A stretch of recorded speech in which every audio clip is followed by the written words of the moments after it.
Hey everyone, how's it going? Sitting low, just hanging out in the garage, coming at you guys with another video. And in the last video on this truck, we went over our cooling system options. And since then, I went and got a whole lot of stuff done on this thing. For example, like I said in the last video, we were going over our cooling options. I ended up going with the 28-inch wide radiator. And even though the one that I had that came with the truck was bad, I went back to my local junkyard and I was able to find this other 28-inch wide radiator, and this one's actually got like 1.5 inch thick core, so this one was much thicker than the one that was in it. I was also able to make these brackets which hold the radiator and the fan shroud in place while I was at the junkyard, and went and grabbed those rubber isolators to hold. So basically the radiator itself is held in by place by these rubber isolators on all four corners, I guess. And these brackets I just made out of some 1-inch, just some 1-inch like steel strap, just like this. And I had to jog this one over a little bit to line up with the factory bolt hole. But yeah, as you can see, everything is rock solid, sturdy. It ain't going nowhere. All I got to do is just remove these and get a coat of paint on them. And I was actually thinking about cutting up my other fan shroud that I have and just kind of making a filler plate to cover up all of this stuff here, but I'm not too worried about it. I'm still in kind of like the testing phase, rather than, I'm not going to go ahead and beautify everything before I know everything works. But moving along, one of the things that was always kind of bugging me about this swap was the fact that my battery was over on the passenger side. Now, I was laying in bed, I don't know, a couple nights ago, and I just had this epiphany, right? And I went ahead and I moved the battery over to the driver's side, which, like I stated in the previous video, I thought it was going to be a whole big ordeal, which, like I said, I was laying in bed the one night thinking about how I could go about it. And then I remembered. Let me show you guys this, all right? Now, if you guys have stuck around the channel, you guys know this truck here. This is just my little farm truck, my little workhorse here. But years ago, I incorporated an onboard air compressor system with this truck, all right? And I mounted the compressor itself underneath the hood on the driver's side. And what did I mount it to? A pre-existing battery tray. These work truck models had 2 battery trays, okay? Had one over there and one over here for an auxiliary battery in case you wanted to run like a snowplow or something like that. So all I had to do, like I said, when I went back to the junkyard to grab that other radiator, I just went and grabbed that auxiliary battery tray, and it literally just dropped right into place and bolted into pre-existing bolts. I literally had to do nothing as far as fabrication goes to get this battery over here. Another thing, I was pretty butthurt about having to get rid of that storage box there. But, I was just being stubborn because I was like, I want to keep the storage box. And that's why I'm not moving the battery, and I'm just going to have to come up with a different air intake. No. Move the battery, and all I did was I just put the box over here. So I still got my storage box.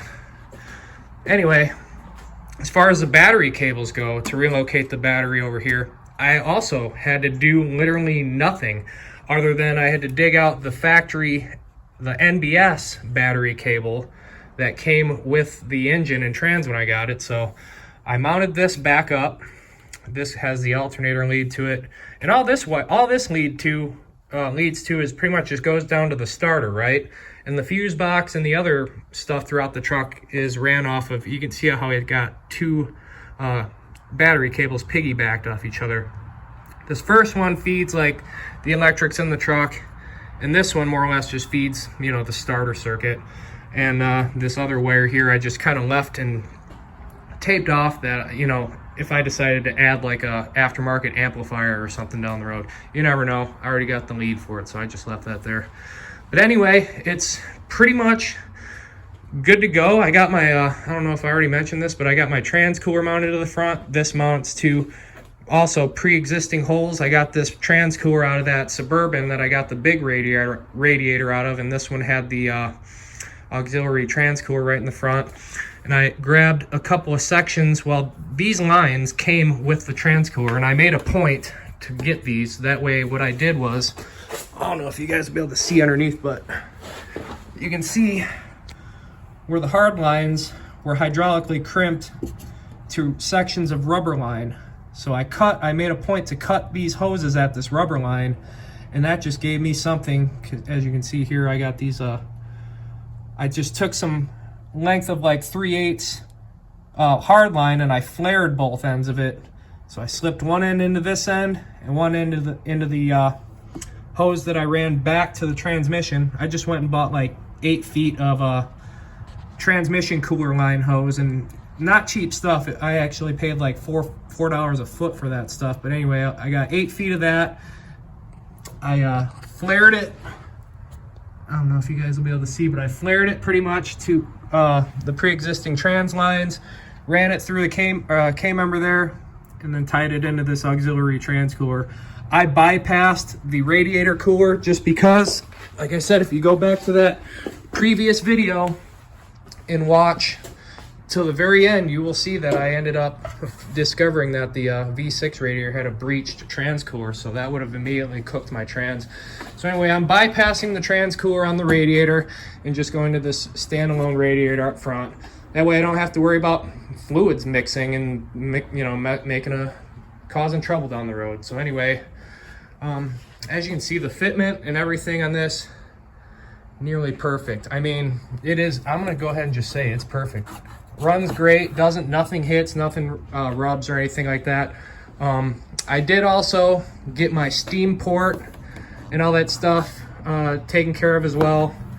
I actually took this piece of, because like I said, when I started this journey, I wanted this thing to look like it came pretty much from GM with this motor and trans in it, so I just didn't like seeing that aluminum steam port adapter, so I just took some of this lower radiator hose loom that was on a donor hose and just cut a little section of it and covered that up. But if you come back here, you can kind of see what's going on under there.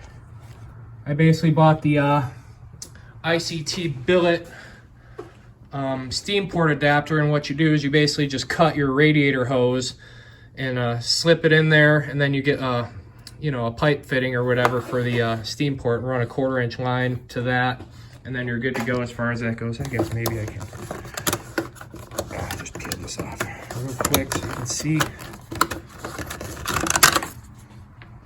All right, you guys can kind of see what I got going on there. As you can see, that's why I put that cover on there, because it kind of looks ugly, so I figured cover it up. But anyway, you buy this adapter here, cut your hose, slip one end to this end into this end, and in the back there's a little port to run a 1/4 inch line to. So that's all you got to do as far as tying your steam port in.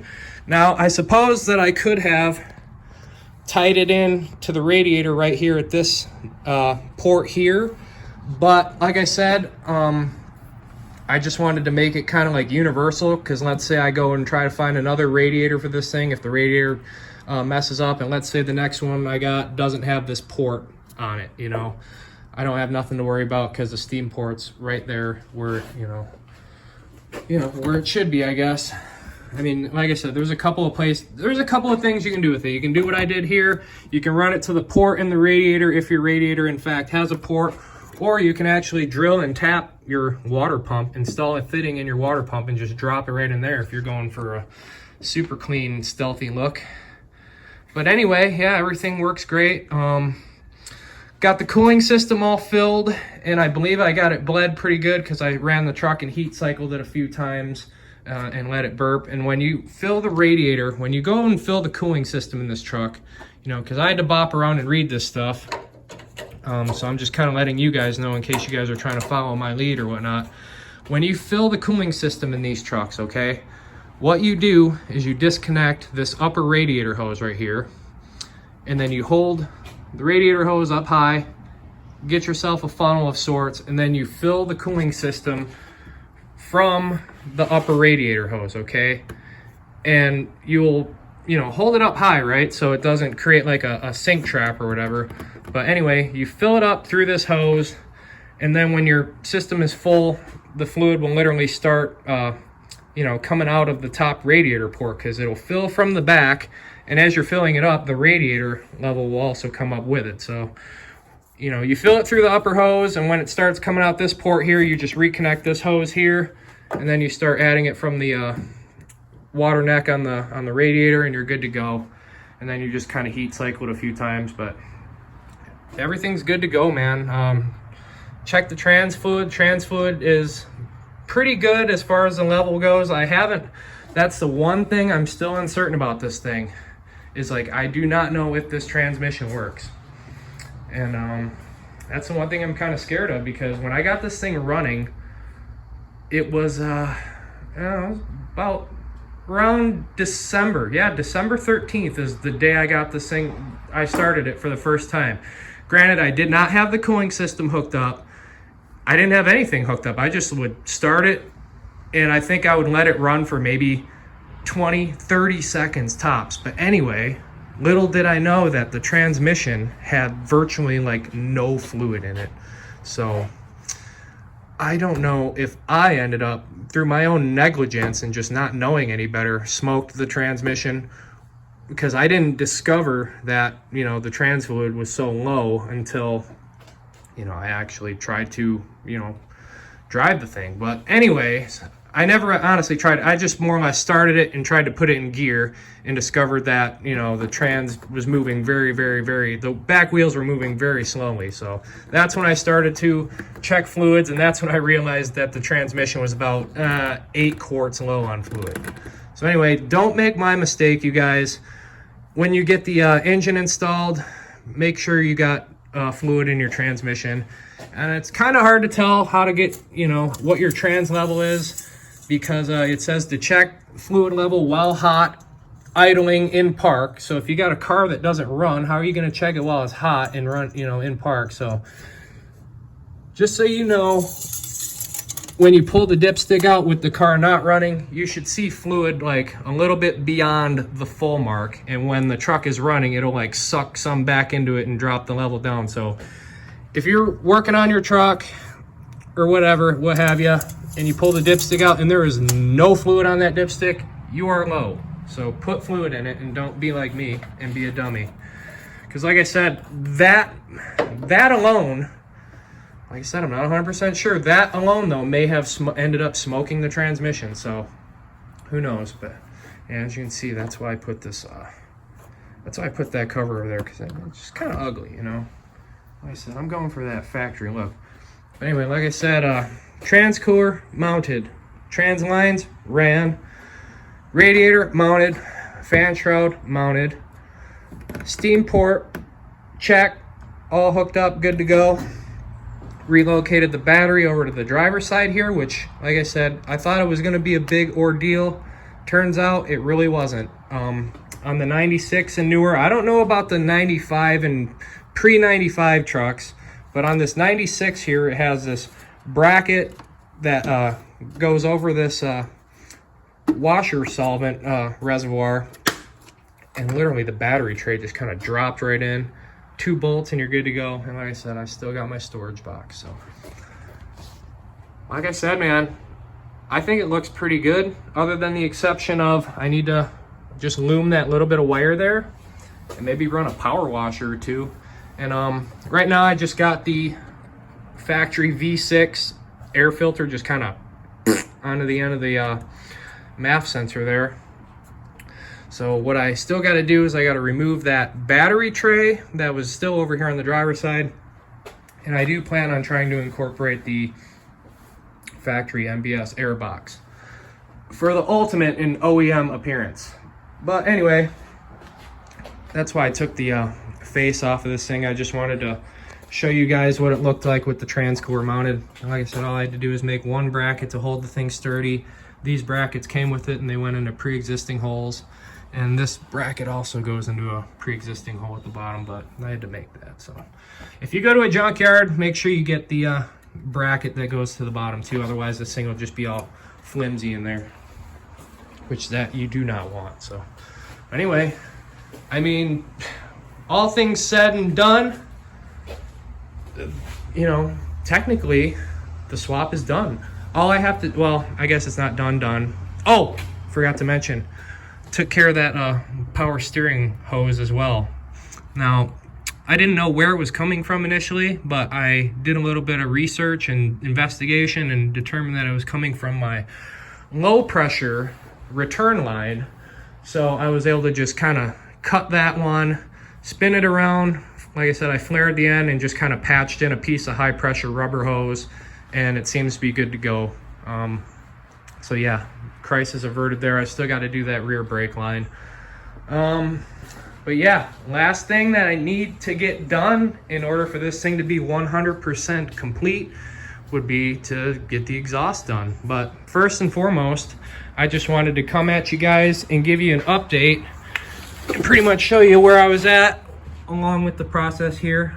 Like I said, I just got to get the exhaust tied in, and she'll be done.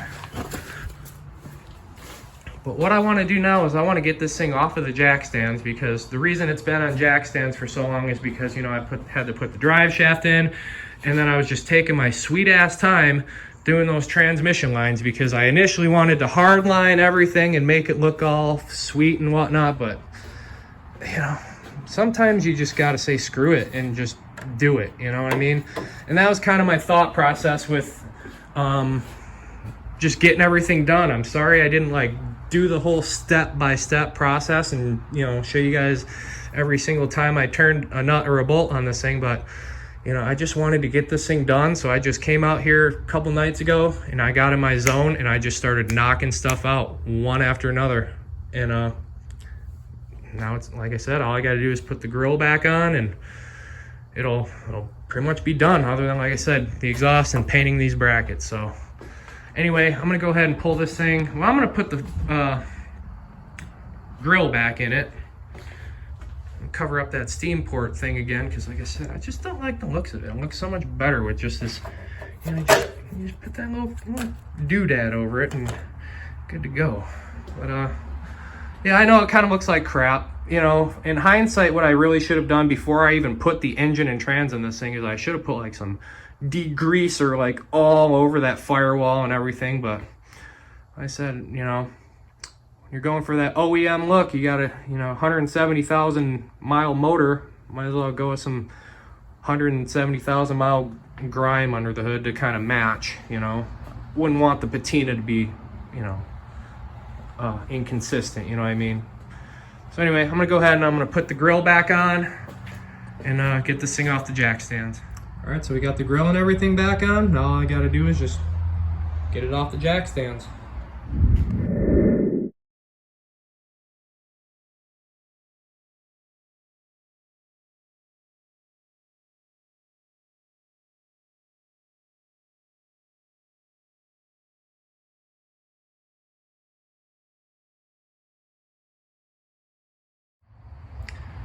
All right, so I got it off the jack stands. So I guess now the only thing I can do is I'm gonna go ahead and just push.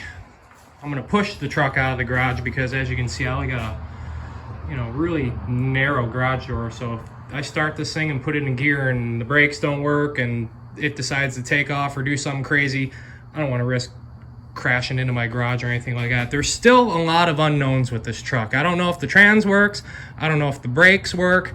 I know the engine runs and I know the radio works. That's about it. So I'm gonna go ahead and just push this thing out of the garage. That way I have plenty of room, and I'm gonna go ahead and see if this thing will go into gear and like do anything, like move under its own power. I already cleared plenty of room, so I'm just gonna go ahead and just, you know, consider safety first and just push it out. So I'll be back in a minute. All right, so I got the truck pushed out of the garage, and that's the first time this thing has seen daylight in about a year, as you can tell by the layer of dust on it. I wasn't joking when I said it had some dust on it. Now that it's outside, you can really see it. But anyway, got everything around it, got the whole driveway pretty much, you know, cleared. You know, that way I can go ahead and test the transmission and see if this thing works without running the risk of, you know, crashing or bumping into anything around it. I can always I'm gonna go for that tree if stuff gets out of hand. So anyway, without further ado, let's find out if this transmission works.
It works!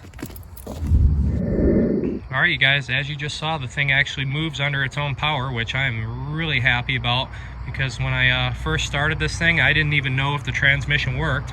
I bought the engine and the transmission as a combo off of Facebook for 650 bucks, so, you know, I didn't get to see it move under its own power. I didn't get to hear the engine run. I was more or less just taking a gamble at that point, but luckily the transmission seems to be working fine. I got reverse and I got first gear, and it even went into second gear as I was looping around and coming back up the driveway here. But I'm just so glad that the transmission worked, because another thing that I was concerned about is, you know, as I stated in a couple of previous videos, I had been running this thing, you know, ever since I was able to get the engine to turn over and run on its own. You know, I would start it and let it run for about, you know, 10, 20, even 30 seconds here and there. But little did I know that the transmission was about 8 quarts low on fluid, so that could have easily probably smoked the transmission pump, and I'm still not 100% sure if the transmission works 100%, but as of now I know it at least moves under its own power, has reverse in first and second. So that was quite a nerve-wracking moment, just wondering if this thing will actually move or not. But anyway, we got it figured out. But other than that, man, it seems to run good. And as I was driving it around the yard there, it actually rode pretty good, considering I was only doing about 5-10 miles an hour. But suspension seemed all nice. It wasn't rattling and doing anything crazy. And like I said, when you pop the hood on this thing, it looks like it came from GM like this, you know, other than that little bit of wiring that I need to cover up. So you know, when I set out on this project, you know, as I said, I never swapped an engine in anything besides a mini bike, so that the fact that we were able to pull that off and make that happen, you know, it says a lot. And granted, I didn't just do it. You know, I had to do a lot of research, a lot of reading, a lot of jumping around online, and watching a lot of other people on YouTube and stuff like that. And you know, luckily we have all those resources at our fingertips now, because like the days before internet, you would have had to pretty much consult with people that have done it, like personally, like mechanics and stuff, or you would have to like read magazine articles and books like that. But the fact that we got YouTube and the internet and all this stuff at our disposal, like you can literally figure out how to do anything these days, which is pretty awesome. Because like I said, without the help of Brendan from lt1swap.com or any of those other websites where you get like wiring information from, or just any kind of stuff like that, you know, it's all right there for you. So anyways, I need to give this thing a nice bath, because it has been sitting for about a year, as you can tell by the accumulated layer of dust on it. But yeah, I was excited when I actually put this thing into gear and I felt it engage. I knew we had something, so that was quite a triumphant moment for me. This project is pretty much coming to an end, man. The only thing I really still have left to do is get the exhaust tied together underneath the truck, and then she'll be pretty much 100%. And then we can just go on and either drive it from there or just continue tinkering with it. Maybe add a cam or something like that later on, or who knows, maybe you never know what direction I can go with this thing. But the fact that it moves and drives under its own power now, you know, at least we're able to drive it. And the Woodward Dream Cruise is exactly 1 week from today. So hopefully with any luck, I can get the exhaust done, which that's just a phone call away, and taking it to a shop. And yeah, just fingers crossed everything else is good with it. But anyways, I'm gonna wrap this one up, you guys, and I'm gonna give this thing a nice quick bath, and I guess I'll see you in the next one.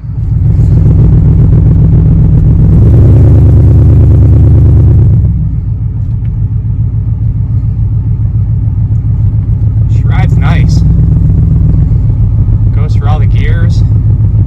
I haven't gotten into overdrive yet. I haven't been able to take it on the main road and get it up to 45, but